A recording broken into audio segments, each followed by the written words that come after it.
Hey there. I know what you're thinking. You are thinking, hey, it's Pastor Jeff. He's in an undisclosed location, and he is going to be delivering us a message on Maundy, Thursday. Well, you would be wrong. This isn't Pastor Jeff. It's Thomas. Doubting Thomas. Yeah, that's me. Do I mind being called that? I suppose it could be a little bad to go down in history as a doubter, but in a way, I'm glad.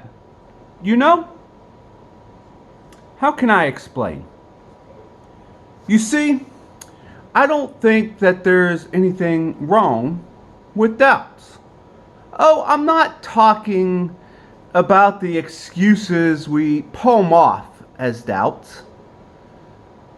It's not the same as an uninformed prejudice, a sense of guilt, or the fear of change. No, I'm thinking about good, honest questions. There's a lot to be said for them, in my opinion.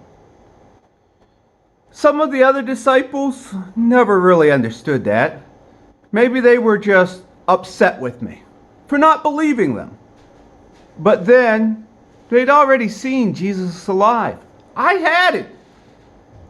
Anyway, as I told them at the time, all this stuff about Jesus rising from the dead was just too important to accept uncritically. What if it was just a cruel joke? Or they'd imagine it all? Had group delusions, or whatever you call it. We loved him so much, you see? We'd followed him. We listened to him. Eaten with him. Shared our life. Seeing him die was worse than anything I'd experienced. Worse than anything I will ever go through, I dare say. And we were desperate, grief-stricken, lonely, terrified. Of course, I wanted it to be true. But how could I be certain without seeing him for myself? Being a Christian is no bed of roses, I can tell you. And I could never have coped with the past few years if I had to go on with a faded dream or a vague hope.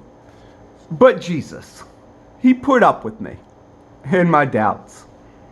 He gave me what I needed and took me beyond what I thought I could become. I ended traveling all the way to the nation that you know as India and established the Christian faith there. That all came after the resurrection. On the night of the Passover meal, before Jesus was arrested, none of us knew what was coming. He held the bread of the Passover up before us and said, "This is my body, broken for you." What did that mean? We didn't know. He got on his knees to wash our feet. What was he doing? Peter, oh, good old Peter, as always, speaking without thinking, argued with Jesus, and then did what he said. Judas slipped out after the foot washing. I never was sure what he was up to. He always seemed to have his own agenda, kind of the side agenda. I had no idea he was set to betray Jesus that night. No idea at all. I didn't have any side agenda. I had side conversations. That night, Matthew, oh, poor old Matthew. Matthew had the misfortune of sitting beside me. "What's he doing?" I asked Matthew. He told me, "Let it go." "What's he talking about?" I asked when Jesus said that bit about not drinking the fruit of the vine until he drank in the kingdom. I was pestering Matthew with questions. That Matthew, so good with numbers and money, but he never questioned anything. If Jesus said he was bread of life, Matthew just accepted it. I knew he didn't understand it. None of us did. But not understanding didn't bother Matthew. If I understood, I would go to the ends of the earth for Jesus. And in the end, I did it.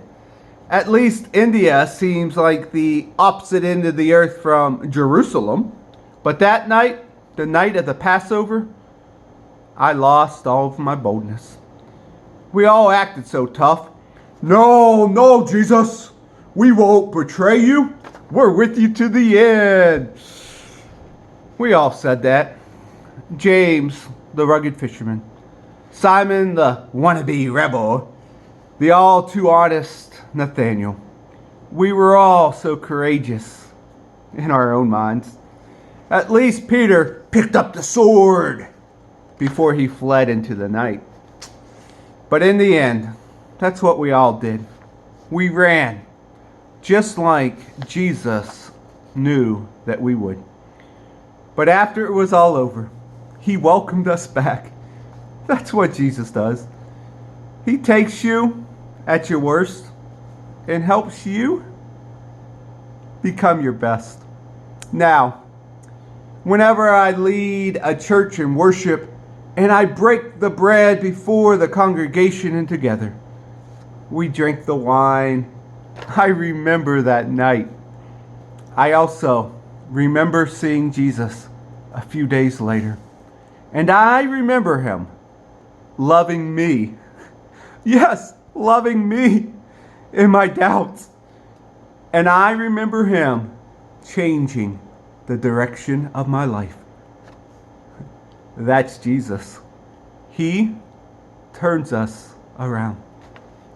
And may we, as a parish, may our lives be turned around.